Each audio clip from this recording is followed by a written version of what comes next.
Here's your starter culture you bought from me. How do we turn this into this? That's what this video is all about.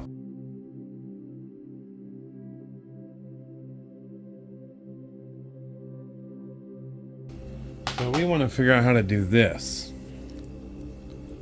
You want your culture to look like this. Look at all those worms. I don't know how many hundred are on there, but this would be a well-established, mature culture. Alright, so this is a starter white worm culture. This is what you would get from phillipsfishworks.com. Comes in a little deli cup. It's got some holes in it. It doesn't need to move out of this immediately, but you know, this is not a long-term culture. You cannot produce mass amounts of worms in this little tiny container. Now, by nature, they are, especially once they start getting a little warm, they are trying to go down. So when you first see it, it's not going to look like there's much in there. Now when you flip it over, you can see lots of worms. Now the dirt in this culture came out of a mature culture, so it's going to have not only worms in it, but it's going to have the cocoons that have the eggs, and you can see there are lots of worms in there. And every culture I send out is going to have plenty of worms to get a culture going. Now this needs moved into a larger container, and that's what I'm going to show you right now, how to turn this into a mature culture.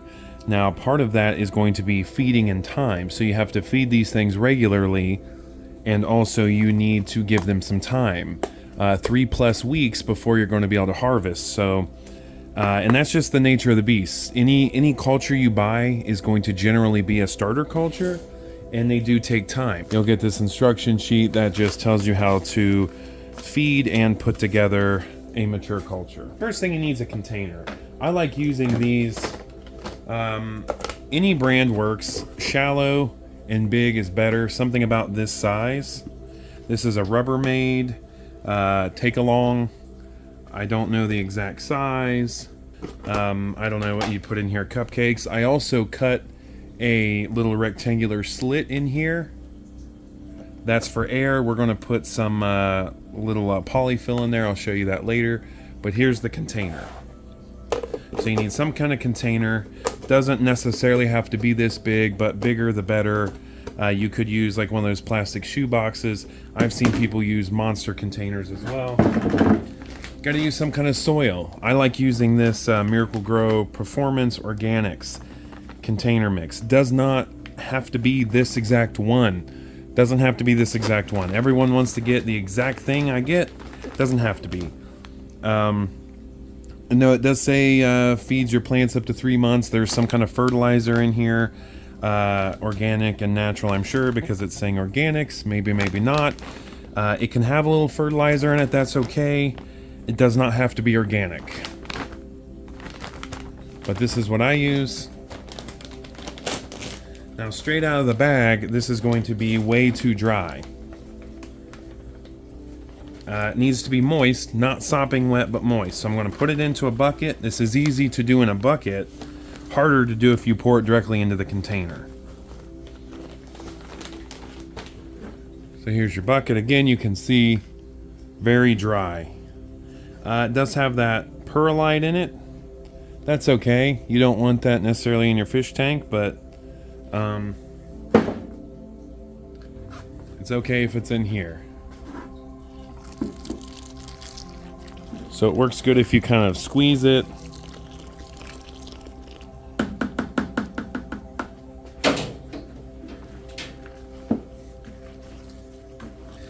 Now this right here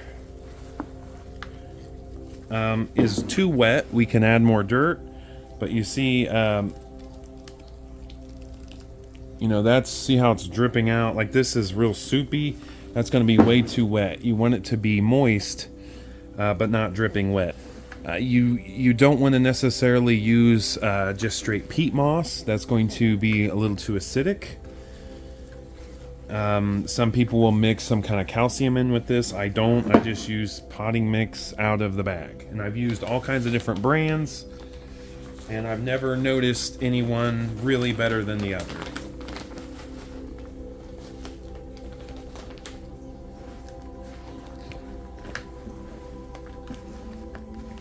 Now we're starting to really get there. As you can see, I can wring it out and it still drips. That's okay. We're gonna call this done.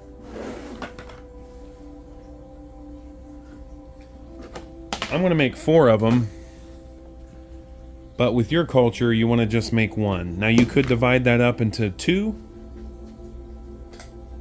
You know, this can start more than 1, but it's the less worms you start with. So if you divide this up into 3 or 4 cultures, it's just going to be a lot slower going. You'd be better off to make 1 culture out of this, and then with that bigger culture, as it gets better, break that off into 2 and 3 and more, depending on how many you really need. So here's this. I'm going to wring this out before I put it in here. And I'm kind of squeezing it up against the bucket, so that's pretty good and dry. I mean, it's not dry, it's very moist, but we don't want it sopping wet. You're adding food to these a lot. They're closed up so they don't really dry out, so you end up, they just get wetter and wetter and wetter, and over time that really fouls the soil. You want to loosen this up because you were squeezing it, compacting it. We want this to be loose. Now again, this is moist, not dripping wet. We want it a little deeper, a couple inches deep. You don't want it right up to the surface, but we want it a little. There, you can see how deep that is. We're going to make a hole in the middle-ish. You can actually dump it right in there. But I wanted to show you all the worms in there.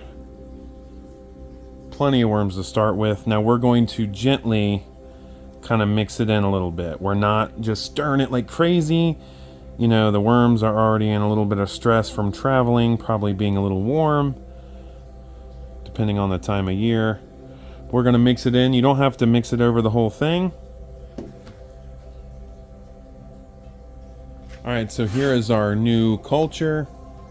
We've mixed the starter culture into it. That dirt ended up being pretty deep. Doesn't have to be that deep.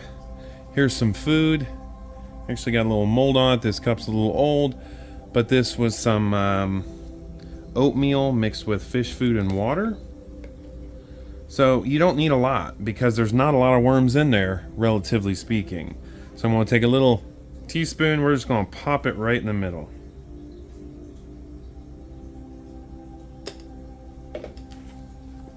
Now, what's going to happen is the worms are going to come up from the dirt and they're going to start eating that food. But since there's not very many worms in there compared to a big giant booming culture, they're not really going to cover the top. There's no need to put a little screen on there for harvesting. Here's one of those little screens I'll lay on top of the food if you've seen my other videos to harvest. There's so few worms in there, relatively speaking, they're just going to come up and eat from the bottom of there. They're never going to climb on top. They don't ever get on top of this screen until the culture's much bigger, a lot more worms, and then they're going to totally cover that, which then covers the screen. So in the first couple weeks to even 3 or 4 weeks, depending on feeding and conditions, there's no need for this screen. You just have to get it out of your head that you're going to be feeding your worms to your fish right away. It's a waiting game, and that's perfectly fine. The patience will pay off. But the worms are going to come up from the soil on the underside and eat this. You probably won't see any on top. Now, if you flip the food over, now it's wet now, but after a day or two that kind of gets hard. There should be worms on the underside. Another very common thing that happens, this will become moldy. So there'll be some large hair, like a hair mold or something. Like it'll be like a big fuzzy bunny right here. I'll try to get a picture of it and put it in this video. But there will be an inch of mold just sticking straight up the top. And that happens within a day or two of feeding. And it's very common in these new cultures because the worms are not there aren't enough worms to cover that and eat that right away, so it molds very quickly. Very common. It's not a problem. You don't even have to take it out. Let the worms eat on it. Maybe after 3-4 days, put new food in there. You can take that one out, flip it over, blend it into the dirt. Don't worry about the mold. It's not a big deal. This was a little rectangular shaped hole I cut in with a razor blade. Be very careful doing that. It's you can get cut easily.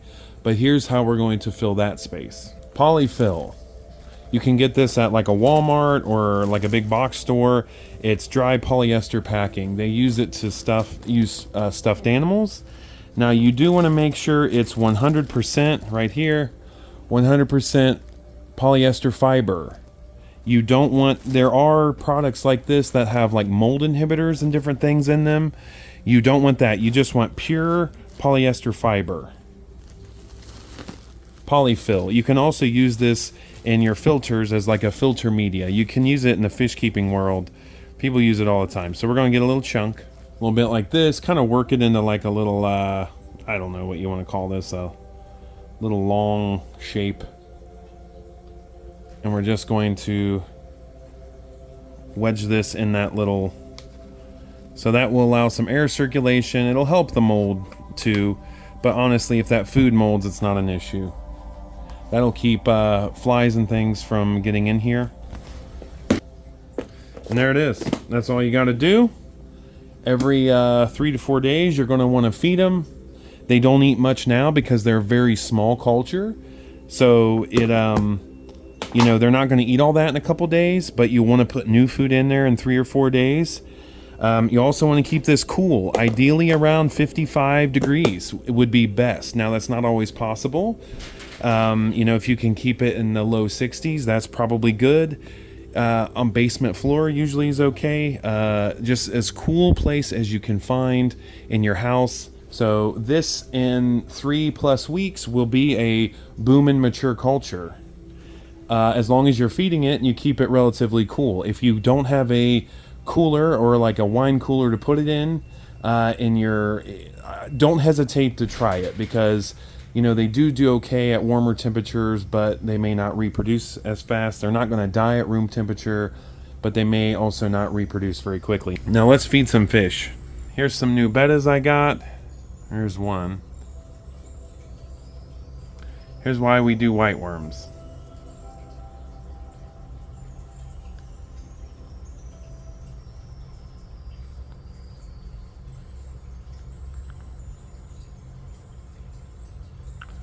Fish love them. Bettas love them. All fish love them. Here's this big brute.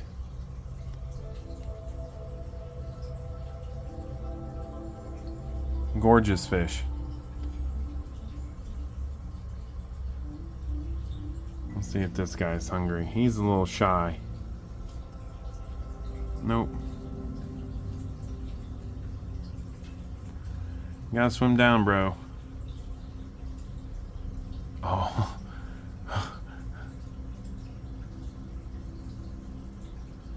Probably ought to put a divider there. I'm gonna do a few more in here.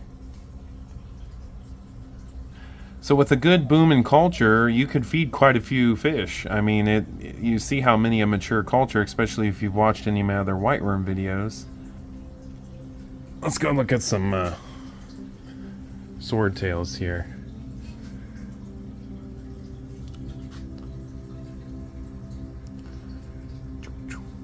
There's some guppies. There's a bunch of swordtails in there. They'll show up in a minute once they... Oh, here they come.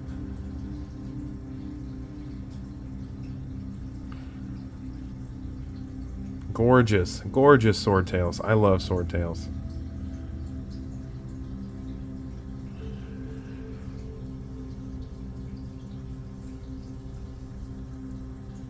This is why I breed these whiteworms. The fish love them. They're highly nutritious. They're very easy to culture. You know, I have fed whiteworms now for... I think I've been culturing them over a year and a half or so. Started with one little culture. And that culture I got at a show, and I actually set it up on the shelf here in the fish room, which was way hot. And kind of forgot about them, and I thought they were practically dead. They were all shriveled up. Got them into a better environment, and split them up, and they just took off like crazy. So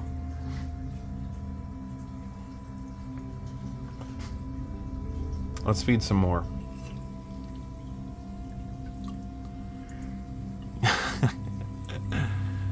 Oh, look at these swordtails. That's not even fair. I gotta go get some more for them.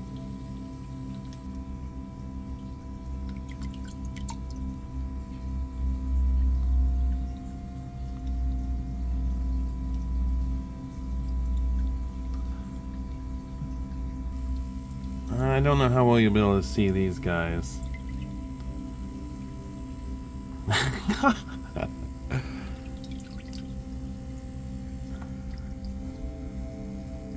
There's a bunch of swordtails down there.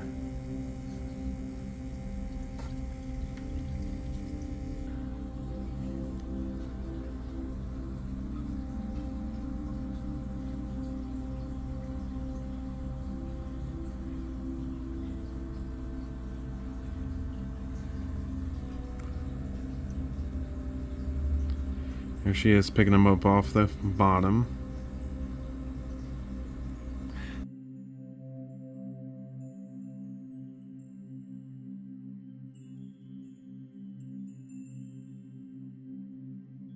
Wake up, today's gonna be a good day. Wake up, today's gonna be a good day. Wake up.